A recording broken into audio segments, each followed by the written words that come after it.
স্বাগতম সবাইকে। ছবিটাই দেখেন, কি পরিশ্রম করে মালামাল ওঠানামা করা হচ্ছে। 1956 সালের ছবি। আইবিএম কি নিয়ে যাচ্ছিল এর ভিতরে? যারা জানেন না তারা শুনে হয়তো চমকে উঠবেন। 5 মেগাবাইটের হার্ড ডিস্ক টেনে নেওয়া হচ্ছে। হ্যাঁ, ঠিকই শুনেছেন, 5 মেগাবাইট। আজকে এই 65 বছর পর এসে এই পেন ড্রাইভের মধ্যে 64 গিগাবাইট মেমোরি ধরে। আর এই পোর্টেবল হার্ড ডিস্কে থাকে 1 টেরাবাইট মেমোরি।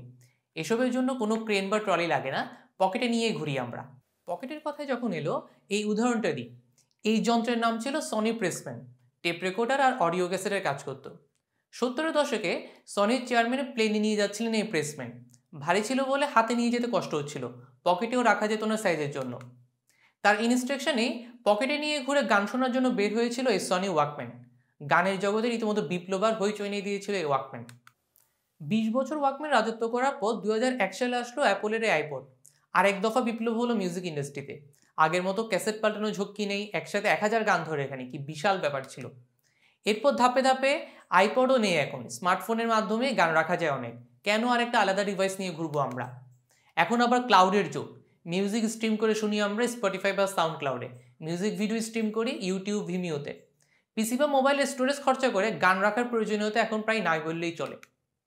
একসময় তুমুল জনপ্রিয় টেলিভিশনে জায়গা করে নিচ্ছে Netflix, Hulu, Disney plus, Amazon প্রাইমের মতো স্ট্রিমিং সার্ভিস।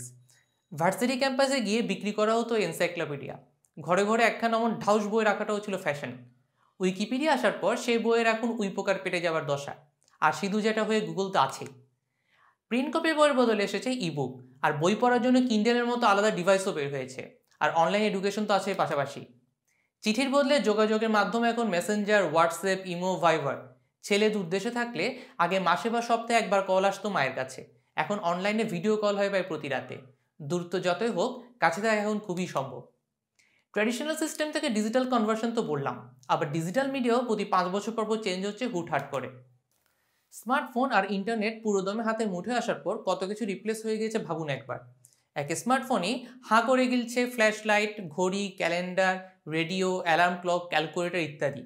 আবার camera, video games console, landline phone, DVD, news paper, photo album, map, notebook, Walkman, phone বুক, কম্পাস সবই অবসলিট হয়ে যাচ্ছে কম বেশি।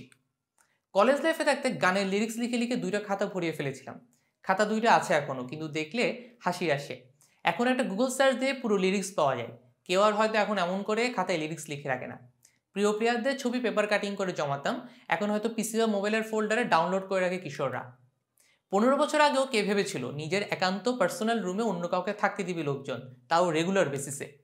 এয়ারবিএনবি সম্ভব করে দেখলো সেটাকেই। মনোপলিস্টিক ইকোনমি থেকে সরে এসে এখন শেয়ার ইকোনমির যুগ।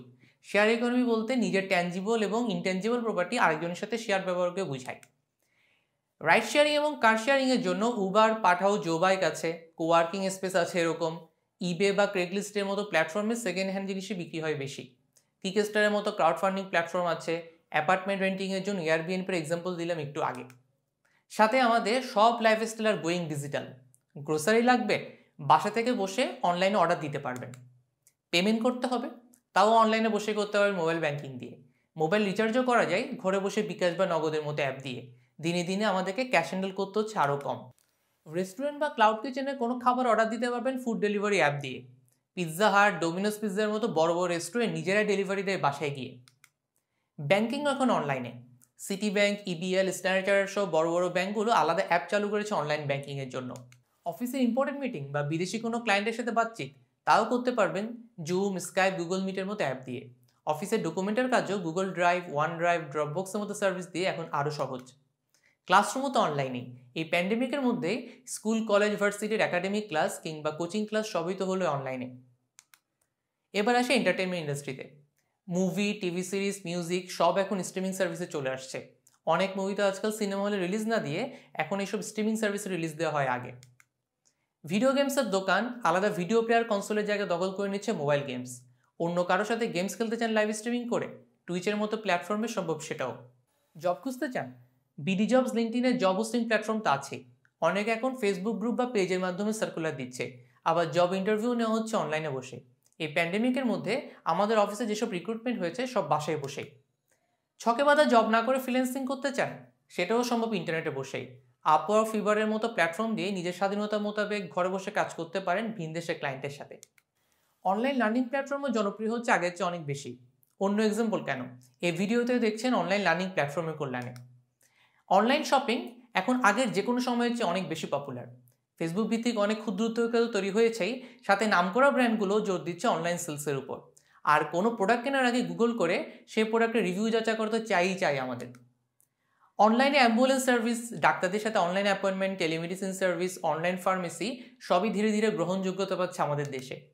এই যে এত ডিজিটাল সার্ভিস বা ডিজিটাল কমোডিটির কথা বললাম, প্রতিটাই কিন্তু আলাদা আলাদা সব বিজনেস, এবং একটা বিজনেসের জন্য মার্কেটিং প্রমোশন তো লাগবেই। এই ডিজিটাল লাইফস্টাইলে অভ্যস্ত যাচ্ছি আমরা।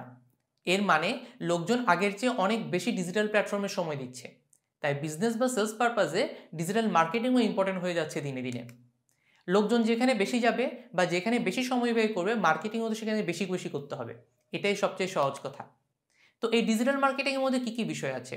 Social media marketing, search marketing, display marketing, affiliate marketing, email marketing, app marketing, content marketing ইত্যাদি এই ডিজিটাল মার্কেটিংয়ের মধ্যে আছে। তবে paper, TV, radio, print magazine, poster, online event activation, billboard এসব ট্র্যাডিশনাল মার্কেটিং কিন্তু ওভারনাইট হারিয়ে যাবে না। এগুলো ডিজিটাল মার্কেটিংয়ের সাথে আরও অনেক বেশি ব্লেন্ড হবে। বরং ব্র্যান্ড বা কোম্পানির এক্সপোনেনশিয়াল গ্রোথের সাথে এই দুইটার মধ্যে কম্বিনেশন ইজ মাস্ট নিডেড। এই ডিজিটাল মার্কেটিং অ্যাডভান্টেজ কী কী?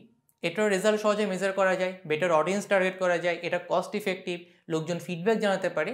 তো এইসব নিয়ে আমরা পরের ভিডিওতে আরও বিস্তারিত জানবো।